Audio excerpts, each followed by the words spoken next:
Promesse biblique du jour.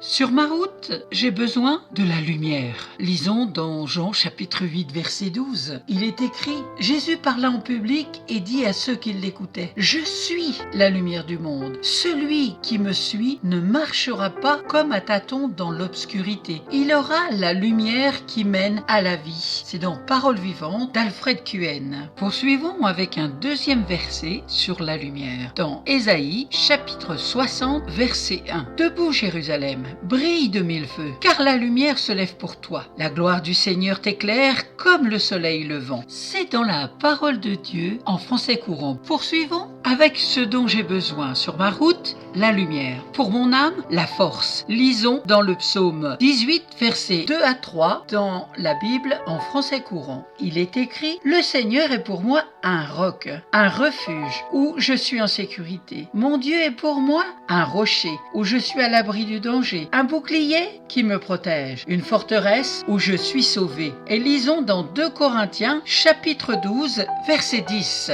Et c'est dans la Bible en français courant d'Alfred Cohen, il est écrit « Aussi, je trouve ma joie dans les souffrances, les infirmités, les insultes, les détresses, les privations, les persécutions et les angoisses, puisque c'est au service de Christ, et pour lui que je les endure. C'est lorsque je suis faible que je suis réellement fort. » Poursuivons avec ce dont j'ai besoin. On a vu sur ma route la lumière, pour mon âme la force, pour mon cœur la foi. Lisons dans 1 Corinthiens chapitre 2 verset 5 et cela dans la Bible en français courant d'Alfred Cohen.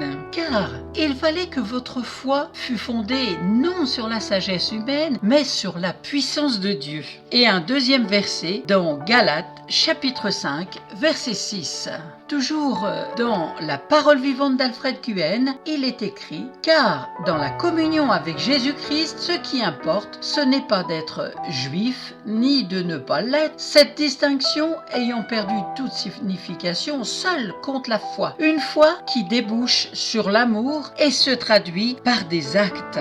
Amen. » Voilà, aujourd'hui, nous avons vu ce dont nous avons besoin sur notre route, la lumière, pour notre âme, la force, pour mon cœur, la foi. Nous verrons dans une prochaine pour nos combats, nos lendemains, pour le temps, pour ma vie. Je vous souhaite bonne méditation de la parole de Dieu parce que c'est mon souhait, c'est que vous puissiez continuer à ouvrir votre Bible et méditer la parole de Dieu comme Dieu nous le demande dans sa parole. À très bientôt, bon courage, soyez abondamment bénis.